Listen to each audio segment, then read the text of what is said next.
Hello, welcome to the April meeting. I'm glad to see so many of you here and how animated you all are. Our first speaker for the night is from Paul Nevill, who's going to be talking about environmental DNA.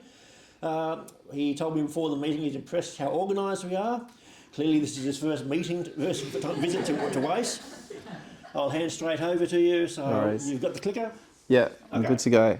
I'll get out of your way.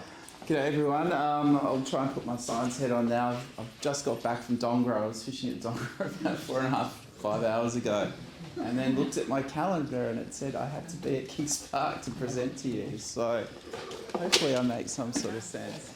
So first of all, who knows what environmental DNA is? So roughly a third of you. Okay, so by the end of the 40 minutes or whatever we go for, you'll all be full bottle on what environmental DNA is. Come in. If anyone's got any questions throughout the talk, it's probably better just to ask them at the time rather than all at the end. So if you've got a question, just put your hand up and I'll do my best to answer it. So I'm going to talk all about environmental DNA studies in Western Australia, past, present and future. So very briefly, yeah, that's good. About me, I've had a checkered past. I was an art student in the mid-80s, studied art history and sociology, then somehow became an air traffic controller when I was 20, did that for about 10 years, got completely sick of it very quickly, and then got involved in local land care groups in central Victoria. I lived in Mount Macedon, anyone knows what that is. So working on grasslands in my spare time, and then decided to make that my career, my next career. So ended up doing a forestry degree and did a PhD at the School of Forestry, Uni Melbourne, on what's this species, everyone? Regnum. Very good. Eucalyptus regnans, so it's the king of the forest. Grows to 110 metres, tallest angiosperm in the world. Really cool species to work on. So I was looking at kind of very applied stuff. So looking at defining seed transfer zones for the species. So if you clear fell, you haven't got any seed from that location, where can you take seed from, transfer it to, and it's genetically similar. But we also looked at the response of that species to past climate change, so the last glacial maximum. Did it persist in situ or did its range contract? So that was my PhD. And then I ended up coming to Western Australia with 4 kids in tow. And I've loved it ever since, and that was however many years ago, 16 years ago. So there's 3 big challenges for monitoring biodiversity in Western Australia. We have incredible biodiversity here. There's so many flowering plant species. This is Luzerne National Park, which I was up at over the weekend. There's 110 flowering plant species, for example, in quadrat 10 by 10 metres. So we've got huge biodiversity. Another challenge is mining. Mining is everywhere and has a big footprint and also has a big impact on biodiversity. So if you look at all those names on here, this is from back in 2024, they're all active mines. Anyone that works in mining knows how extensive it is in WA. So we've got high biodiversity, big impacts from mining, and Western Australia is also huge. So I went to a conference last year in Slovakia where I made this slide. Has anyone been to Bratislava? Awesome place. If you want to go to Slovakia, go to Bratislava. So I just showed them this extent of how big WA is. 3,000 kilometres from there to there, which is about the same as Bratislava to London and back. So high biodiversity, big footprint from mining, and strict regulation around what mining can do. Need for a lot of biodiversity surveys and monitoring, and WA is also big. So, there's a lot of monitoring in WA. So how do we monitor biodiversity? And I'll just put it out there now, I'm not an insect specialist by any means, okay? I work with people that are. I'm just the guy that gets the money and comes up with ideas. So how do we monitor biodiversity? Going out and looking at things, putting out quadrats or pitfall traps, Remote sensing is quite popular now, particularly to look at vegetation. Camera traps, okay? But all of this is kind of time consuming and labour intensive and at a small spatial scale. So we need better ways to monitor and survey biodiversity, particularly in WA. So we can use DNA to do that. So I guess another question for you, how many people know what DNA is? How many have done science degrees or year 12-ish? Yeah, so nearly all of you do. So DNA, think of DNA as a giant book filled with words, genes that give your body instructions on how to grow and function. So all living organisms have DNA, from a bacteria up to us. So all organisms have DNA, and we can tap into that information to identify species. So environmental DNA 101, all organisms shed DNA into the environment through mucus, saliva, feces, urine, spores, eggs, etc. So right now, we're all shedding DNA into this room, okay, all of us. So if we took a DNA sample, or we took, say, an air sample from this room, we could sequence the DNA from that air, and we'd pick up, obviously, humans. If you patted your dog or your cat before you came in here, we'd pick up your dog and cat probably as well. If you had tuna sushi for dinner, we'd pick up the tuna as well, quite probably. So this DNA is just absolutely everywhere. And every organism has a unique DNA barcode. So much like your barcode on your cornflakes at the supermarket, each organism has a unique barcode, so a unique sequence of A, G, C's and T's which make up DNA. So everything from an elephant to an amphipod has a unique DNA sequence, okay, that we can tap into and use that information to identify that species. It's a little bit simplistic. Some species, we target very short regions of the genome, so say 300 base pairs, 300 A, G, C's and T's, we just target those small bits of DNA. Some species don't vary much at those small pieces of DNA. Eucalypts, for example, all of the eucalypt species will all be kind of the same, have the same sequence. But most organisms do. So where can we use environmental DNA? So environmental DNA is DNA shed into the environment. We can use it to detect invasive species, rare or cryptic species. We're using it in the Jarrah forest to look at phascogales at the moment. As an example, a lot of people are using it for invasive species in ports all over the world. So there's a huge number of invasive species that are moved around the world via ballast water. Species of conservation concern, phascogales, for example, Jarrah forest numbats. Biodiversity audits, port monitoring I mentioned, Minesite restoration, so we can look at the return of biodiversity. We can also monitor ecosystem health. Is this place healthy? How is that health changing over time? Just by looking at DNA sequences in the environment. We also use it for long-term monitoring. So how does eDNA metabarcoding work? So there's all these different ways we can amplify that DNA and get the sequences out, pull the sequences out that we're interested in. But there's one method that we use called metabarcoding. So if we have a sample of air or soil where 100 organisms, 100 species have interacted with that sample, we can pick up a DNA sequence from all of them, okay, and separate them out. I don't want to go into how complicated that is because you're probably not interested.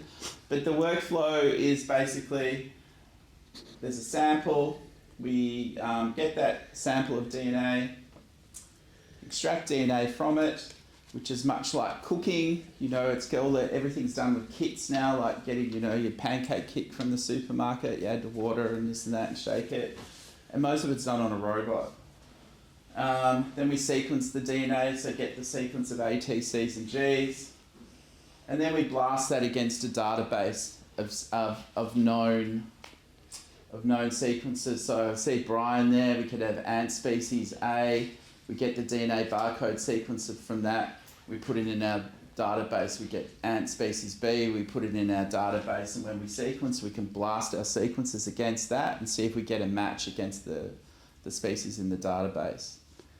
So that's basically what we do. Someone have a question? No?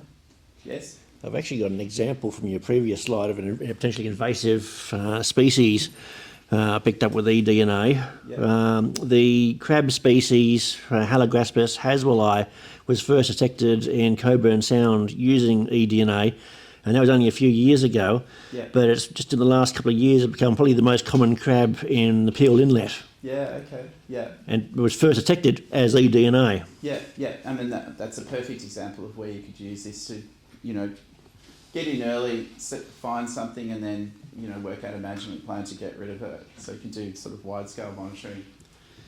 So there's a push globally to sequence every organism in the world. Okay, everything, every beetle, every ant, every fly, etc. Obviously, a huge job. I don't know how far along they are, but they've done a lot. So we generate here at this step millions, hundreds of millions of DNA sequences, and then we blast them with a supercomputer against the database. So a question you should have in your mind is your species IDs are only as good as what you've got in the database. If you don't have something in it, your sequence won't assign to it. It might assign to something that's closely related, but it won't assign to it. So this is just an example of this. We work right across the tree of life, so we can sequence everything from bacteria to you. And this was a study we did on a Curtin campus in Singapore. No, it wasn't. It was Singapore and Perth combined because there's a kangaroo there. I don't think there's too many kangaroos in Singapore. So we did it in Perth and Bentley in Singapore. And we sequenced some samples and picked up 3,000 taxa just from, you know, a handful of water samples, I think it was. We picked up kangaroo, which was, we think, from the hockey fields at Bentley. We think it was probably dog food.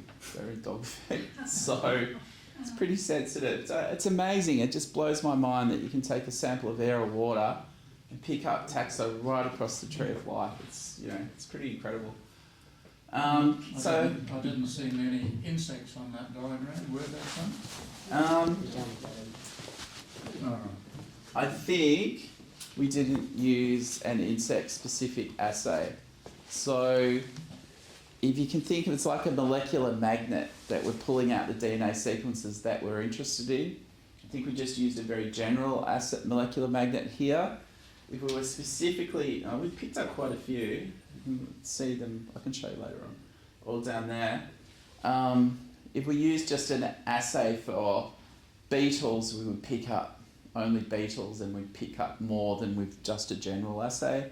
Then we could add an assay or a molecular magnet for flies or for bees or whatever we're interested in. It just depends on what you're interested in targeting. This was just a general study. So most of this work has been done in aquatic environments, particularly marine. And my research group our objective is to kind of bring this on the land. We want to do more of it on the land, and we're kind of unusual in that we do it in arid or semi-arid systems.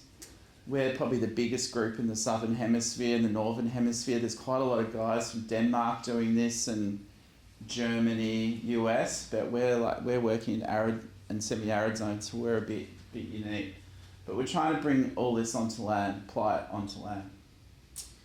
So main areas of my group's research are what substrates do we use to get DNA out of?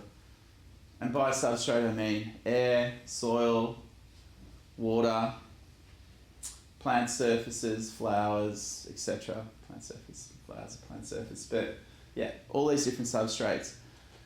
Obviously you're going to pick up different things in different substrates, different organisms, okay? If you sample water, you're going to pick up aquatic organisms more likely, or you'll pick up water birds. If you sample flowers, you're going to pick up insects, or perhaps vertebrate pollinators. So there's all these different substrates that you can use, and we've been kind of pushing that along to see what we can pick up from them. How to sample, how do you collect the DNA? How would you do it in here? What are the questions you would ask in here? How do I sample air? How often do I have to sample it? How many samplers do I need to pick up all the organisms in this room? They're the kind of questions that we're asking. eDNA ecology. how long does it last for, the DNA? It degrades, it doesn't last forever. So if you pick up DNA now, is that a signal? Would you pick up something that was in this room 6 months ago, a year ago, or does it only last for a few hours? And that's all substrate dependent. Do all organisms deposit DNA at the same rate? We're having massive issues picking up bees. Is there a bee specialist in here? Okay, I'll have to talk to you.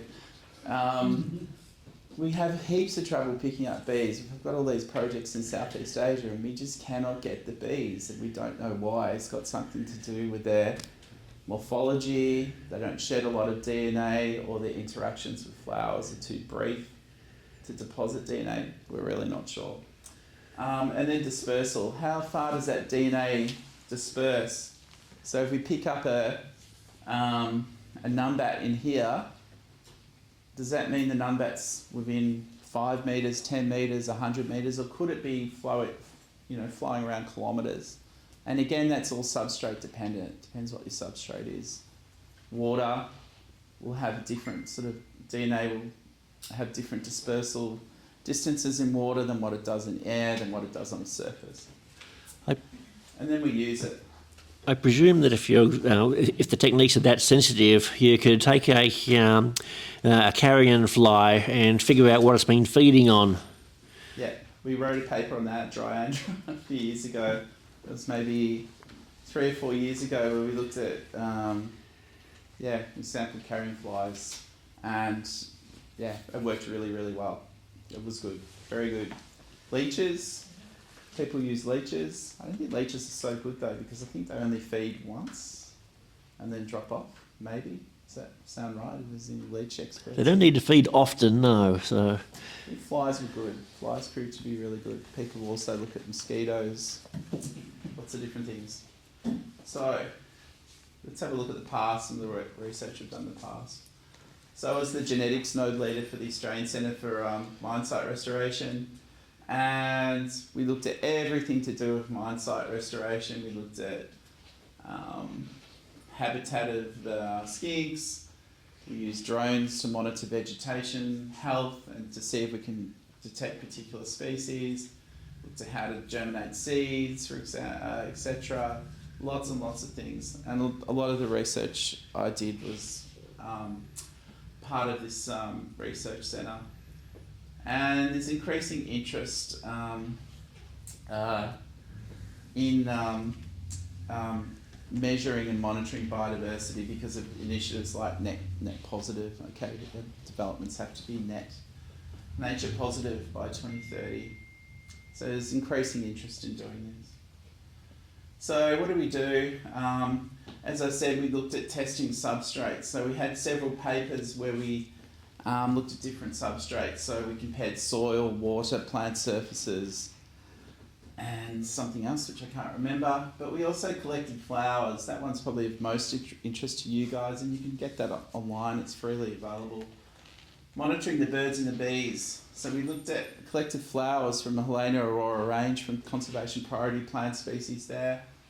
And we were the first group in the world to look at, to be able to detect vertebrates. So we picked up mammals, birds, and also insects visiting flowers just by using DNA. So washing the flowers and washing the DNA off and then sequencing it, or grinding the flowers. Would that have included honey possums? Did we find honey possums there? I can't remember. I think we may have. But have a look at that flower, that paper. So we've also really interested in how to sample DNA. So all the PhD students I've had in the last few years, they all quite like, building stuff. So they like going to Bunnings with my credit card. And we've been using paint rollers and air filters and 3D printing air filters. We're putting fans on them and all of this sort of stuff. So we're trying to work out how to sample the DNA in the environment. And then we've applied what we've learned, what substrates, how to sample DNA, to looking at the return of biodiversity at restored mine sites. So after the vegetation has been reinstated, how does biodiversity return to those mine sites? Maybe a particular interest to you guys. is a stack of papers we wrote on agricultural systems. So we, like all good researchers, you just go where the money is. We weren't particularly interested in avocados other than eating them, but we got money to look at this system, and we were comparing using eDNA to pan traps and video cameras and visual observations to see how they all compared to each other, which was best, or was multiple methods is usually best, where you use multiple lines of evidence. You tend to pick up more species. So we did a lot of work in that. No one was really using environmental DNA in agricultural systems across the world, so we wrote a paper about that, gave people some advice on how to do it. But this was, I was more interested in natural systems, so that was kind of the paper that I was most excited about. And I'll talk a little bit more about that now. So, as I said, we're at Helena Aurora Range looking at conservation priority plant species. And we used this assay at the start, which was just for vertebrates, so as a molecular magnet just to pull out vertebrate DNA sequences. And you can see from that we didn't pick up many vertebrates at all, just did not work very well. So we developed our own assay and we picked up way more, okay? So we picked up heaps more. So, the take-home message, I guess, for this is that you have to do some sort of pilot studies and maybe have to develop your own molecular magnets for where you particularly are, because this one just didn't amplify DNA from all these other species which we knew were there.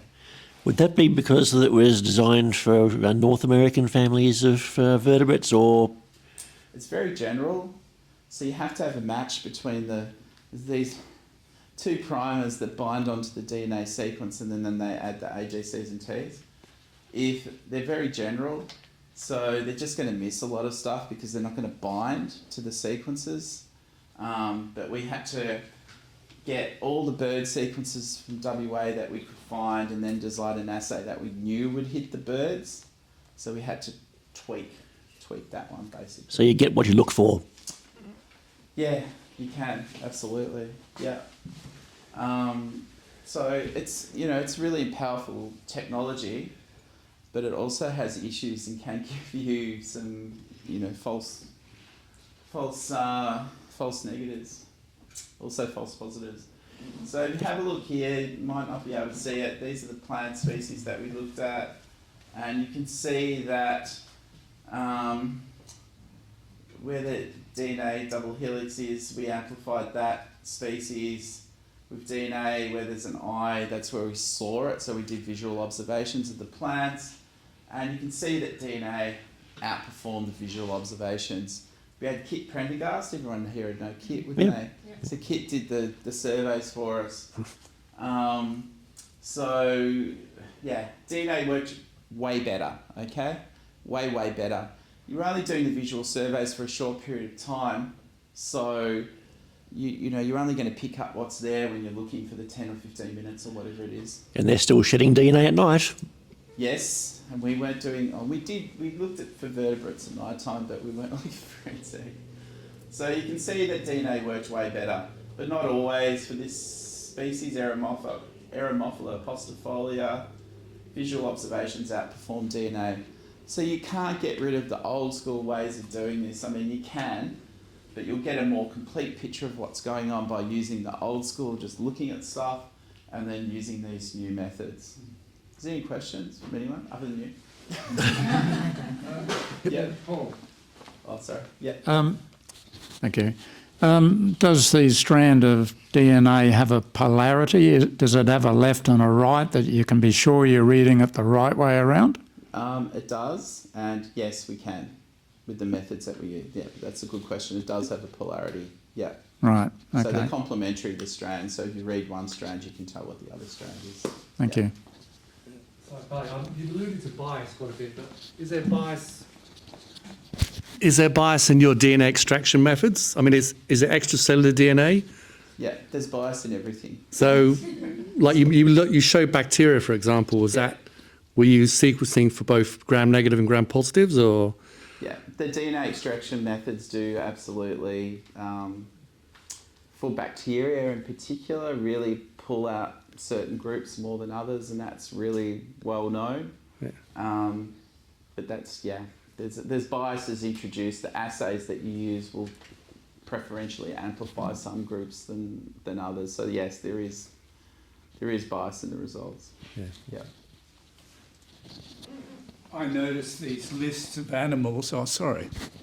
These lists of animals are heavily vertebracentric. And vertebrates are very small bit players in most ecologies. Yeah. So I'm very suspicious of those.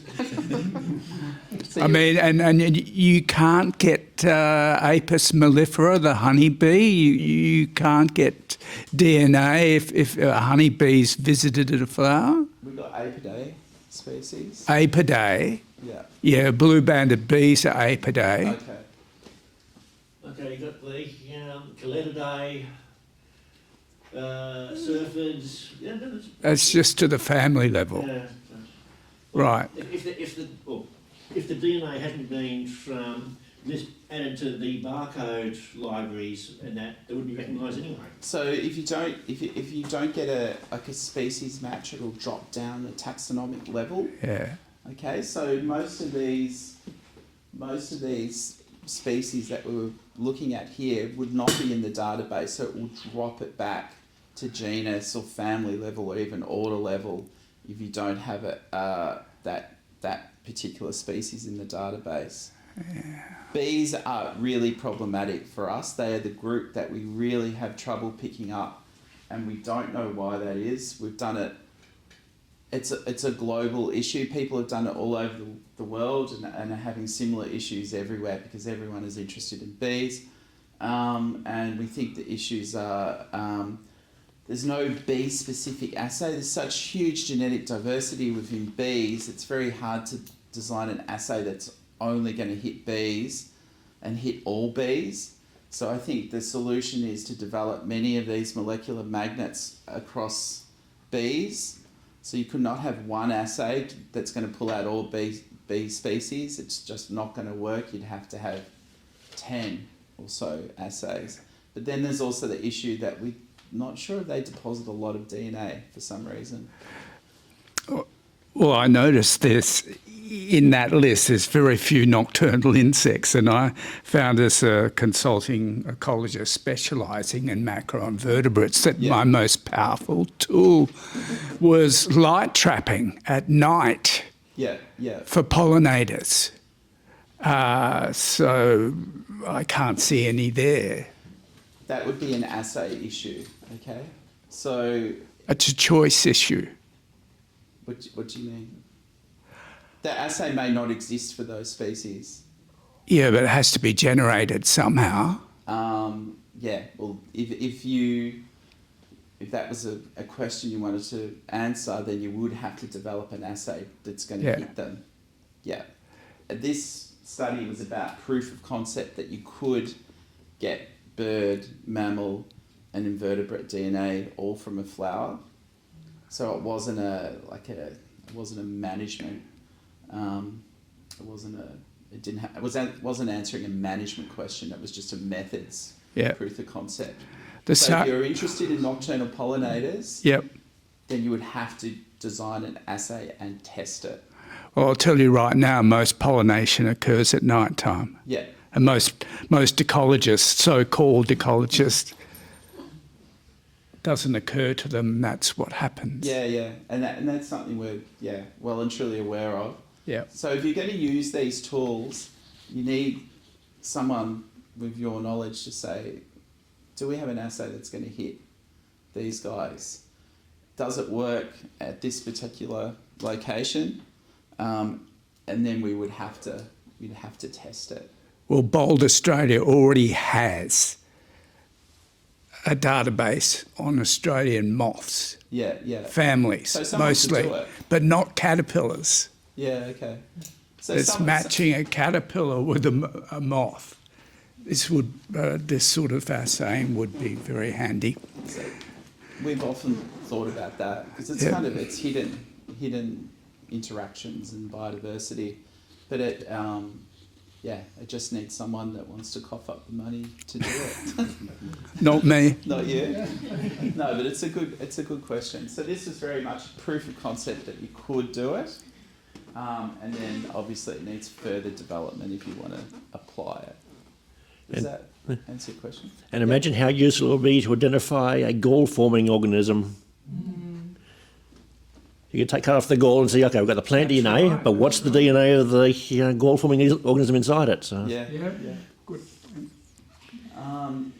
So, as I said, we're interested in eDNA ecology. So, looking at how DNA degrades over time in response to UV light and temperature. So we found some interesting patterns there.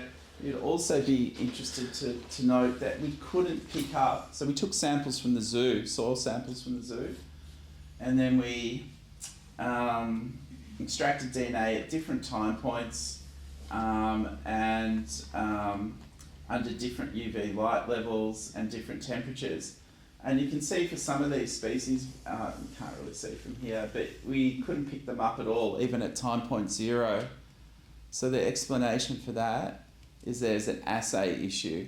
And if we go and have a look, we can see that the DNA sequences do not hit the primer binding site for these species. So they're invisible, okay?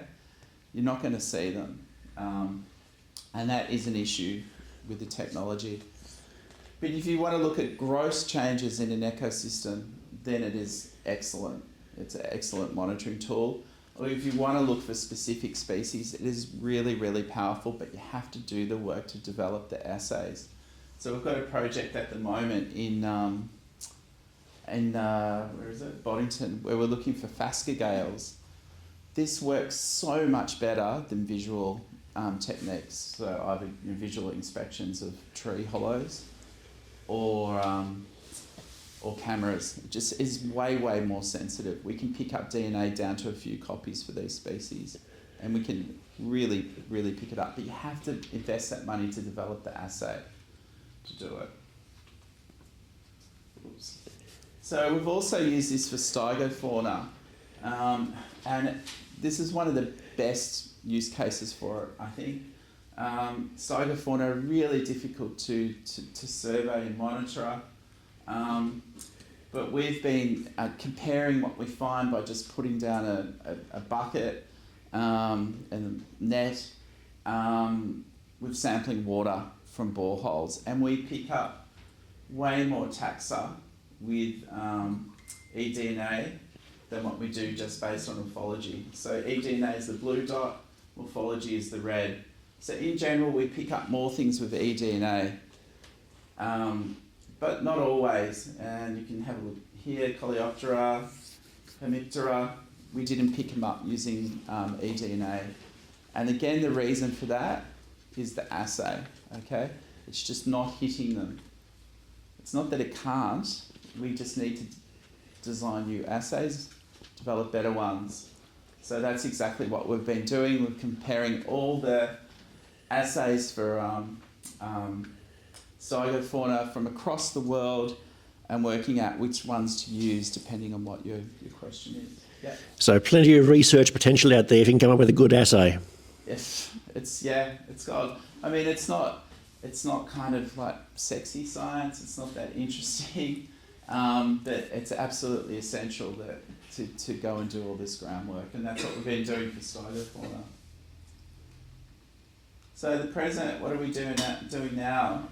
eDNA can be collected from a variety of substrates. We can use water, soil, plant surfaces. The new kid on the block is air. So we did a study. So these eDNA studies have only pretty recent, last maybe 3 or 4 years. So we did a study where we compared these passive filters just on the side of the road, just a piece of filter paper hanging on the side of the road, compared to one on top of a car. Okay, so we drove some transects through Dryandra and the cropping land next to Dryandra. We had an air filter out for a week. we had another air filter out just while we were driving the Transex, so 30 minutes, and we wanted to compare the two, okay, the three DNA sampling methods. I'll skip over that.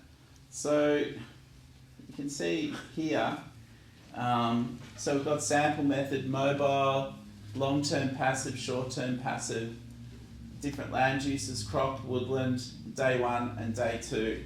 So we picked up, we weren't looking at invertebrates here at all. We were just focused on vertebrates for this study. So the total number of taxa or proportions of unique taxa detected did not differ by sampling method, land use or day. That's actually wrong. So I've just read this now after coming back from Dongra. So when we do this, we generate tens of millions of DNA sequences. We had a new way of doing this for this paper when I wrote this. And we had, who watches Gardening Australia? Did you watch it? We were on Gardening Australia talking about this. So we had a project in Perth's backyards. We were sequencing DNA. We had an issue with tags, samples jumping from one study to another, okay? So we had the results from one study in another study, the results from that study in that one, and we've only just worked it out that there's been this jumping because we've done it in a different way. So that statement is actually incorrect. The long-term sample, the one that we left out there for a week, was the best, where we picked up more taxa with that. Driving in the car, around in the car, was second best, and worst by a long shot was just leaving the samples out for 30 minutes. So that's not right. But the land uses did differ significantly. Appreciate your honesty, Paul. Yeah, well, you know, it's science, you still realise it's still up. But had you published the data yet? Ooh, almost. Yeah, that's my job when I get back to work next week. So we had very good reviews for the paper, but I was wrong. Don't tell anyone. And so this still held up. We picked up different taxa and different land uses. So it does work. We can use it to detect vertebrate species. And, you know, driving the car with the air sampler on the top is a great way to do that. You can cover a huge area very quickly and get a snapshot. You're not going to pick up everything with this, but that's the same for cameras. That's the same for culturing bacteria. You're not going to pick up everything, okay, in a sample. Doesn't matter what method you use, you're never going to pick up everything. If you go out and look at things, you're never going to pick up everything. So, I'll just skip over that. So we wanted to do this at an increased spatial scale. So was it last year? No, not last Christmas, the Christmas before that. We decided to put one of these air samplers on the side of a four-wheel drive, and we drove all the way from Cottesloe to Coppabitty, and we took samples every 25 kilometres and switched them out. And Sounds like a movie. Cottesloe to Coppabitty, yeah, be a good one. So these are all dots from the Atlas of Living Australia, recorded occurrences of these various species here, emus, galahs, rabbits, etc. There are dots, black dots under those orange ones, but you can't see them. And where we picked up these species with DNA pretty much match perfectly where they've been picked up with by people over time. And this was for insects, for birds, for mammals. So it's an incredibly powerful tool for sampling or surveying biodiversity, monitoring biodiversity at a really large scale. So we've done that. We did that for vertebrates, we did it for plants, we did it for invertebrates. I haven't got the invertebrate data here, but it worked well for them as well. And then we thought we'll do it for bacteria and fungi, so we're just working on that paper now where we're looking at the air microbiome and the distribution of bacteria and fungi. So there's no other way you could do that. Like over, how long did that take? 3 days to collect the samples over such a huge area. At what time of the year did you do this? Christmas, December, early December. Why not springtime? Because you can only do it once. We only had enough money to do it once, and we had to do it at, you know, given timing, people's availability, etc. So it would be interesting to do it at multiple times of the year and see if you get the same patterns. Most biodiversity, sorry. It's like herding cats. You've got to get everyone lined up at the same time. Yeah. Well, most of the biodiversity would be at the best flowering time. Yeah, for sure. So it would be really interesting to do it at different times of the year. Yeah, that and that biodiversity will be insects. Yeah. So Yep. we are planning to do that in the Pilbara after rain. Just a Yeah. query there. You've got, were you extending across all taxa? I know you've got those little, sorry. You've got those little figurines there, the fox and rabbit and that sort of thing. So what do those dots represent? Do they represent multiple taxa, or do they represent the taxon that's shown by the figurine? The figure. latter. The latter. So you're looking at all the foxes, all the rabbits and that sort of thing? Yeah. Okay, that's right. thanks. Yeah. So yeah, research is there anyone in research here? Yeah, it's a tricky game. You know, you got to do things when you got to do things, and how much money determines what you can do. I mean, ideally we would do this at multiple times of the year, but you know, we can't. We didn't have enough funding. So, as a proof of concept, I think that's really powerful. So, the future, what do we do now? So we're looking at ecosystem condition indexes, so ecosystem integrity. We're doing it in Perth wetlands at the moment, and we're looking at, are certain DNA sequences associated with poor quality wetlands, for example? Are certain DNA sequences associated with high quality wetlands? And what's associated in the middle, what's in the middle. So we don't even need to assign taxonomy to those DNA sequences. We just need to see which ones are associated with good, medium, poor quality wetlands that's verified with an independent method, okay? And that works really, really, really well. We have shown that it's excellent. So you can go to a wetland, collect a litre of water, and then sequence it, and bang, you've got an answer about the condition of that wetland. I know it's simplistic, it's reducing it all down to a single number, but a number is better than no number, we think, as long as it's fairly robust. So we've been doing that. We're also trying to combine this DNA technology with remote sensing assessments of ecosystem condition to see how well they match each other. And then we want to look back in the past as well. So we're also looking at ancient DNA. So we're taking cores of swamps around Perth and caves, etc., and looking at what biodiversity was there 10,000 years ago, 20,000 years ago, etc. So going back in time. And then look at genomics. So how has it changed along the way? What genes have been selected for? What are the best conditions for preserving ancient DNA? Dry and cold. So, not very difficult in WA, very difficult to get good ancient DNA samples. There's been some work on caves. The peat swamps we're looking at just don't have the depth, so they don't have the extensive time period that we're looking at, so that's been quite tricky. So 2036, what's going to happen in 10 years' time? I'll be retired, I might be coming to this meeting and asking lots of questions. So how long does eDNA persist for in different substrates and environments? These are all the questions we get at every single conference we go to, especially the ecology. If you go to molecular ecology, people already know, but just the general ecology conferences, get these every time. Can you tell me how many individuals of species X are at a location? How far does eDNA disperse? Why can I not detect reptiles with DNA? We could also add bees to that.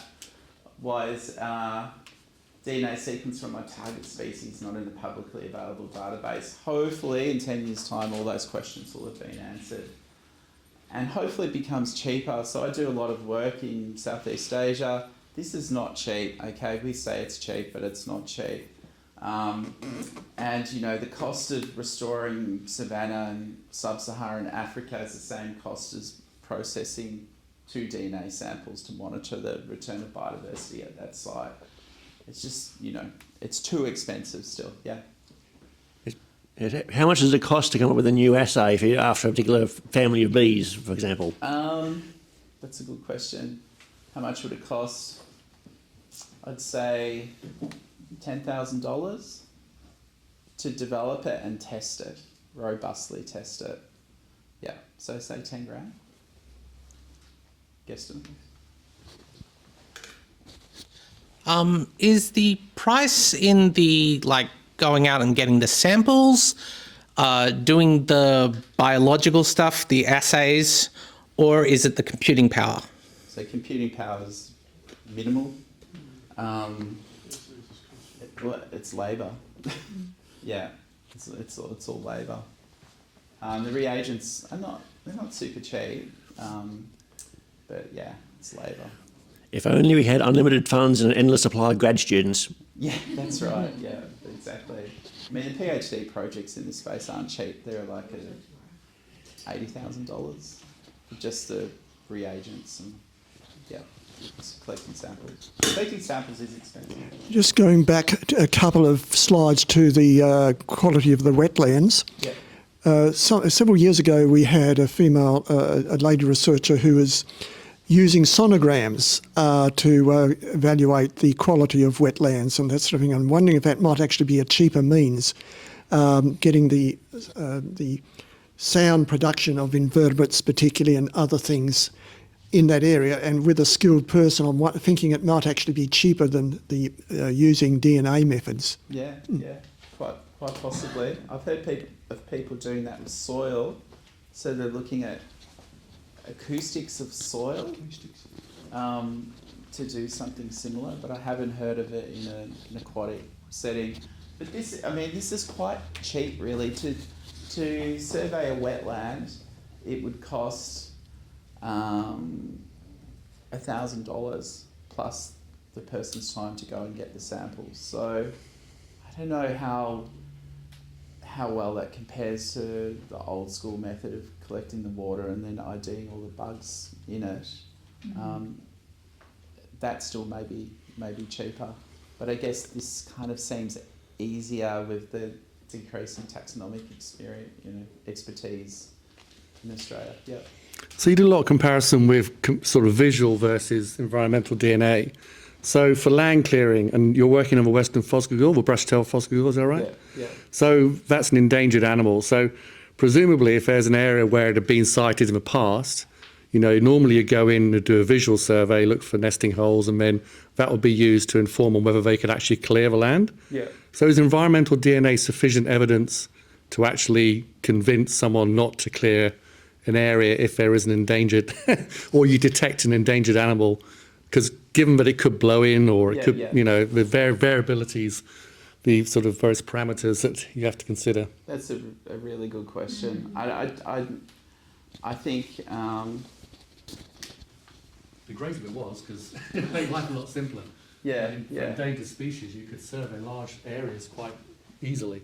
I heard of a situation the other day where they found a sequence from a stygofauna in some, I can't remember, somewhere up in the Pilbara, at a location where they wanted to develop a mine, and they have not been able to find that sequence again. So I don't know what the attitude of the regulators and the EPA would be to that situation. So another great purpose, like for orchids, for example, you have both the orchid, the mycorrhiza, and the pollinators. Yeah. So could you use it to find sites where orchids might be sustainable, for example? Because locate the pollinator and the mycorrhiza. Yeah, so identifying all of them in the same location. Yeah, people have been doing that. Or people have been using it for the mycorrhiza in particular. I'm not sure about the pollinators, but definitely the mycorrhiza. Yeah, because you need all three together. Yeah, doing that. I mean, that's a really good use of it. It's just another line of evidence. I mean, there are issues associated with it, as there are any method. As long as you understand what those issues are and you can kind of quantify what they are, could you actually use it as a burden of evidence, like sufficiently to sort of alter decision making? Yeah, I don't know if that's actually been the case yet in WA, other than this Steiger example, I think, where that's currently being thought about. But yeah, it's a good question. Regulators' attitudes to it, they're quite positive about Steiger fauna, vertebrate species. They're also quite positive invertebrates. We're looking for the bronze-winged azure butterfly. People know that. We had a talk about them last year, didn't we? The gyrus I think so. in the gold fields. Yeah, exactly. So we've been working with some of the mining companies to test where we can pick it up with DNA, and we have. It has worked really, really well. So we've had people out there doing visual surveys. They haven't seen it, and then we've gone out with DNA and we have found it with DNA.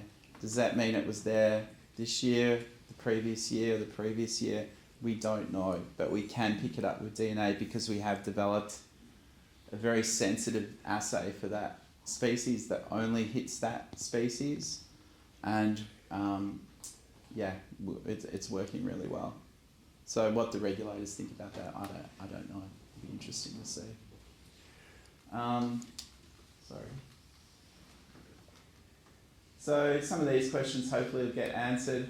Hopefully things get cheaper.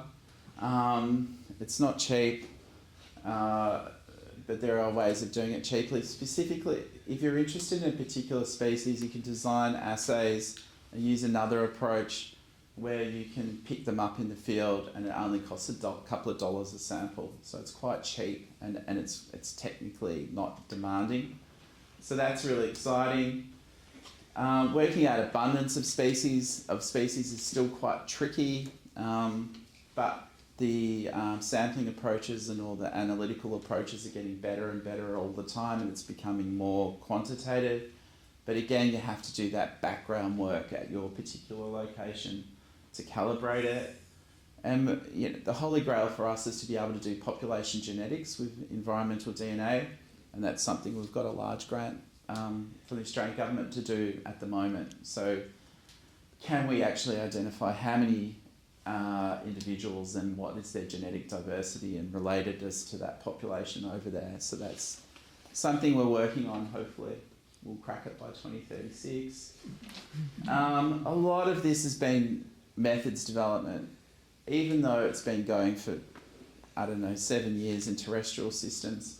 Still so much we don't know, and there's still a lot of work we need to do. And the ultimate aim is to develop a global DNA-based monitoring system, and there's a lot of interest in that. And yeah, these are all the students and some of the people that have worked on these projects, and yeah, thank you. Right. Do we have any more questions? Rightio, there we go. So presumably you just use short read sequencing, not long read sequencing? Yeah. So you haven't tried like the mini ion, of a nanopore? Yeah, we have. Oh yeah, did it work? Yeah, it does work. It's expensive. Yeah, it is. So I think the long read sequencing is good, but it's expensive, and it's also analytically more challenging.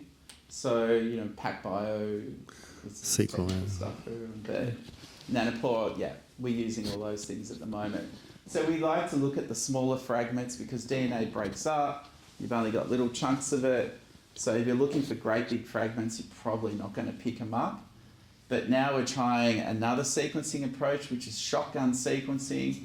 So we're sequencing all the DNA in a sample and then throwing those little bits of DNA sequence at a reference genome and seeing where they stick. Okay? The problem with that is most of the DNA that we pick up is bacteria. Most of the DNA that we pick up is bacteria. So it's like looking for a needle in a huge haystack. Okay? We'll get a lot of sequences that are bacteria, which in some instances we're not interested in. So we flow those sequences at the genome, they're not going to hit what we're after. but there's ways we can enrich the DNA of the species or the community of species that we're interested in. So we're trying that out. So most of the Australian moth fauna has been barcoded from the University of Guelph in Canada. Yeah.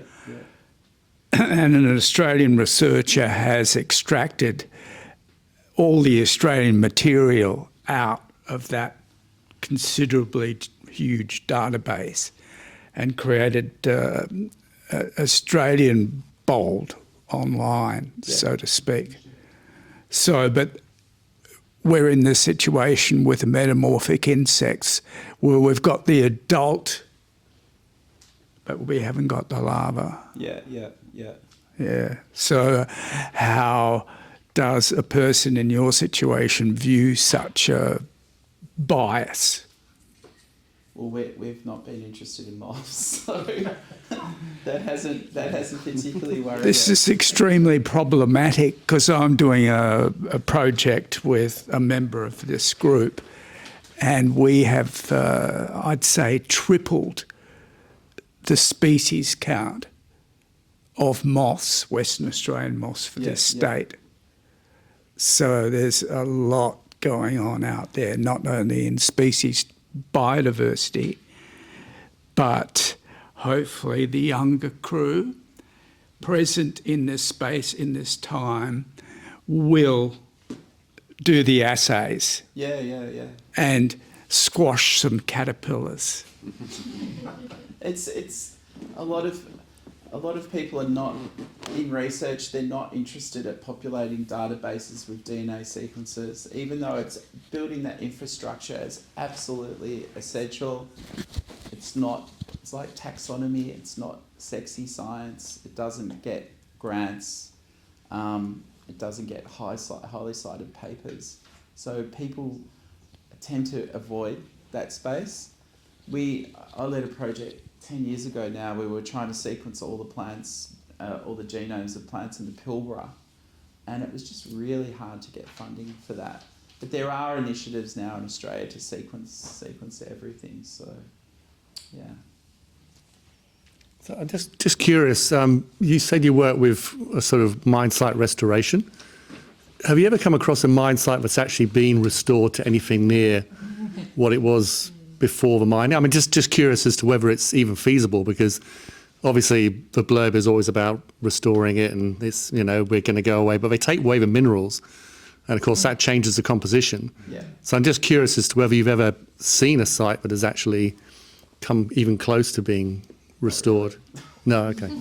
I thought that might be the case, but just because you've got the best data for Not really, but does it matter? The question I would throw back at you: if it's still a functioning ecosystem, does it matter if you get everything back? Well, if you're removing an ecosystem that then is getting diminished as time goes on, and you're losing diversity, because presumably this is a hotspot of diversity we live in. Yeah. So mining sites are stripping out a lot, and then the diversity will decrease. Yeah. And invasive species make it even worse, because then they then replace what was there originally. So. But no one even cares about the invertebrates. I don't know. Read the room. No, but I'm just being completely honest here. It's all plant focused. If you get the plants back, everything's supposed to come back, and no one's looking at. No, they don't. The plants depend on pollinators, so it's all combined. They don't look at the invertebrates. We wrote a paper where we looked at the return of invertebrates to mine sites. And we looked at ground-dwelling invertebrates, and we put up vein traps as well. So we looked at the differences between the two. And it's a really cool paper, but it just doesn't attract much interest. They're only they're only interested in the plants. Yeah, I know.